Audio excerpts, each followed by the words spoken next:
Hi guys, Gita baby চ্যানেলে welcome. তো বন্ধুরা, আজকে শুভ বিশ্বকর্মা পূজা, তাই আমরা গাড়িগুলো নিয়ে চলে এসেছি বাঁধের পুকুর পাড়েতে সার্ভিসিং করানোর জন্য। এই যে সার্ভিসিং চলছে আমাদের খুব সুন্দরভাবে, ভাইরা সার্ভিসিং করে দিচ্ছে। তো এরপর চলে এসেছি ফুলের দোকানে, হালকা করে একটু ফুলের বাজার করলাম। খুব কম খরচের মধ্যে নিজের গাড়িটা ভালোভাবে সাজিয়ে নিলাম। পুরোহিত মশাই বাঁধতে পারলো না এই শালোটা, তাই নিজেই বেঁধে নিলাম।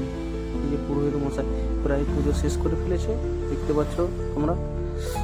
ইনি হলেন আমাদের মালিক, ওনার স্ত্রী।